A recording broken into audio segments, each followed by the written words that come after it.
Again, on behalf of Monsignor Holmes, the parish household, Father Greg, myself, all of our priests, we continue and deepen our good wishes for Christmas to all of you, and we wish you every blessing in the new year, and ask very seriously that you pray for us as well, that we will be the instruments of the Lord in 2015 that we want to be.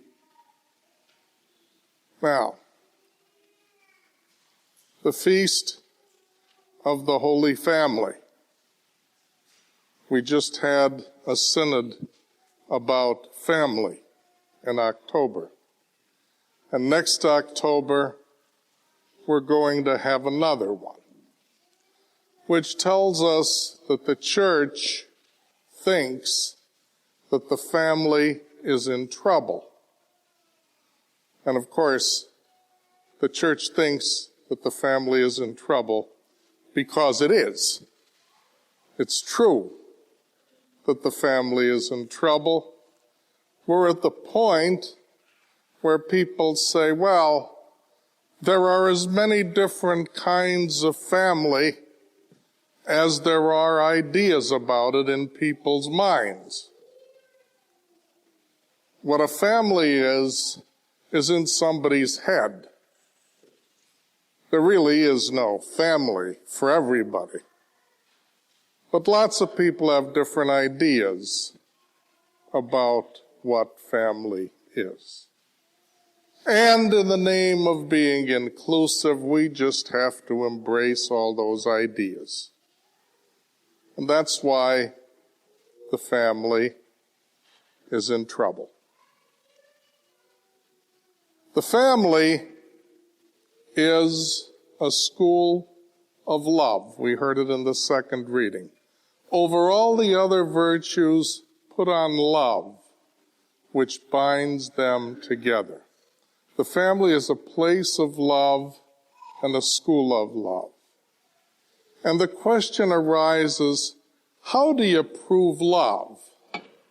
Is this family really a place of love? Is this family really a school of love? Prove it.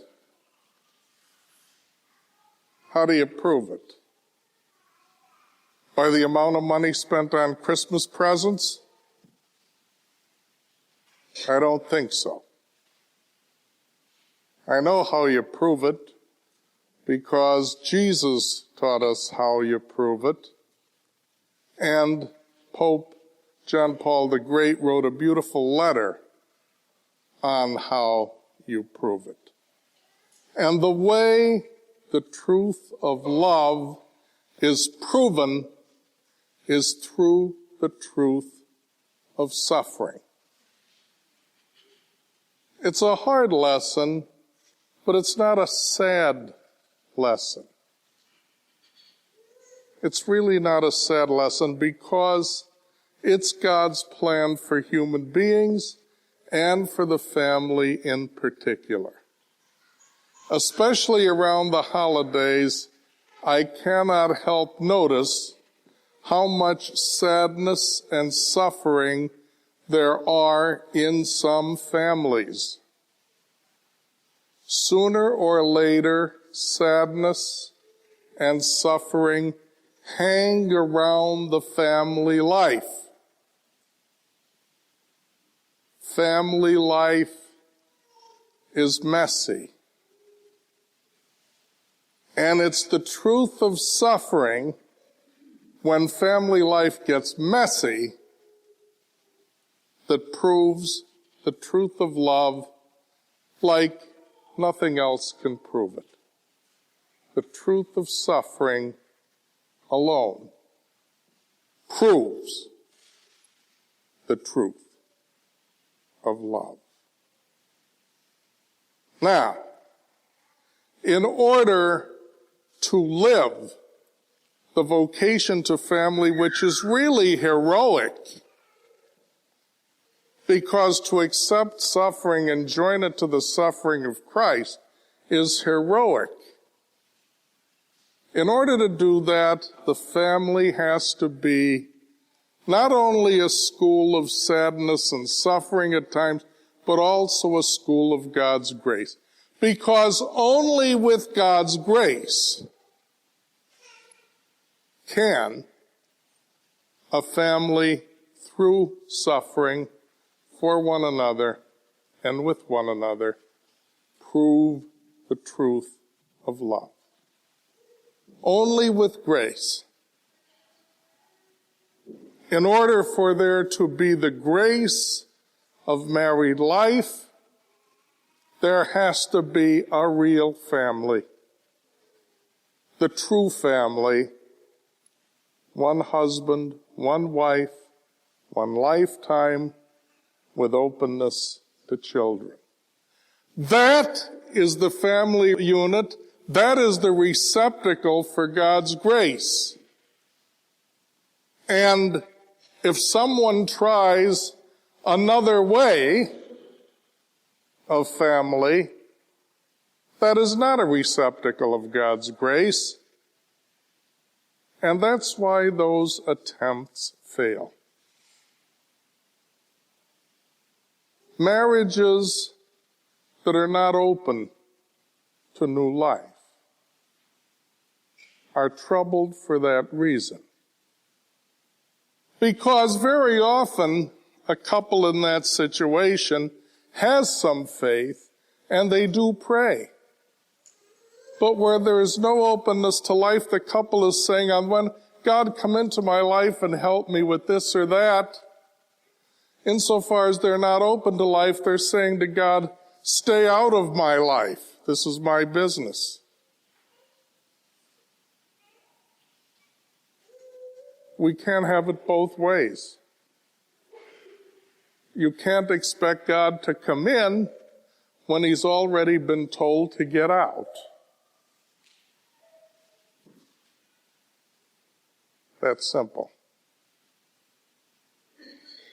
And marriages that involve other than one man, one woman, one lifetime, open to life, other kinds of marriages cannot ask for the grace of marriage because they're not really marriage.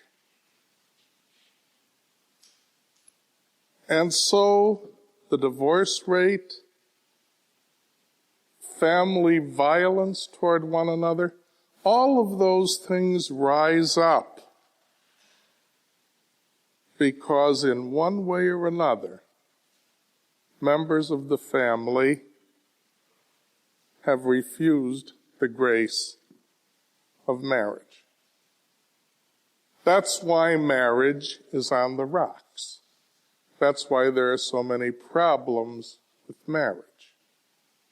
Because there's so many people who want the grace of marriage when they speak, but don't want the grace of marriage given the way they live. And so they don't have it. This is the feast of the Holy Family, Jesus, Mary, and Joseph.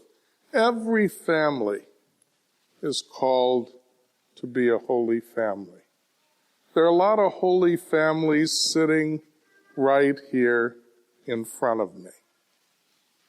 And a holy family is not shocked when a family has to face sadness or suffering.